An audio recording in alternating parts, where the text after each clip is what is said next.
So what does structure mean? There are two components of a system in any business. There's the hard side and there's the soft side. This lesson I'm about to give you, this is what this will like. If you don't get it now, when you encounter this problem, it will likely cost you a lot of money if you need to solve it by then.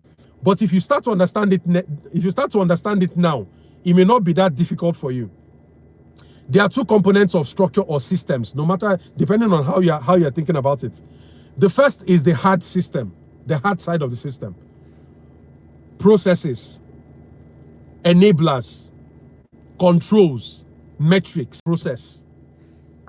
If I'm going to hire somebody, there has to be a process. We don't have diesel. We've run out of diesel. I need to buy diesel. There has to be a process for making that diesel show up at the office. We want to sell to a customer. There has to be a process for selling. Everything you do in your business right now has a process. The only problem is that the process is inside your head. You've not thought about the process as a structure, but when you really think about it, it has a structure. Everything in your business has a process. If somebody buys from you, there is a process. You take the money from the customer, you record the sale, you hand over the product to the customer, and other things that happen in your business. Everything in your business has a process. The only thing is that all those processes are living inside your head. So the day you travel, the day you are not available, they cannot reach you by phone. The day anything happens and they don't have access to that operating system inside of your head, that processes, your business is going to struggle. That's why you say there's no structure. Processes. What is our process for making sales? What is our process for onboarding customers? What is our process for hiring somebody? What is our process for firing somebody? What is our process for working with a supplier? What is our process for spending money? Everything in your business has a process. It's just that they are sitting inside your head. The second are enablers. Enablers make life easy for the people that work for you. Enablers. So what it means is that even if I'm not around, your people know what to do because the enablers are on ground. One example of an enabler is policies.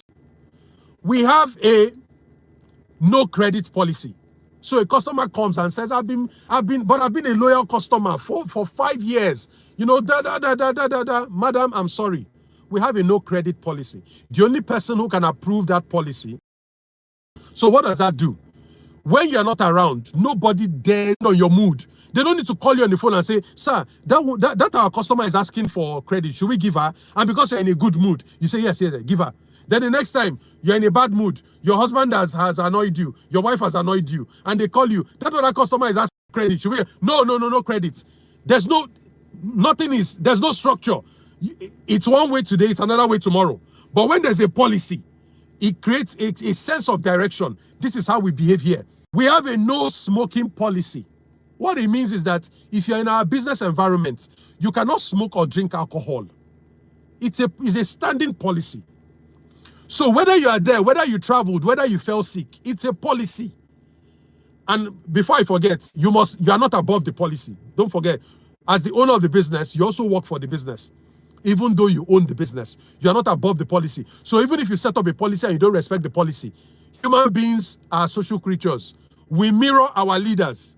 Human beings mirror their leaders. So if you set up a policy and you're not following the policy, forget it. Nobody is going to follow that policy.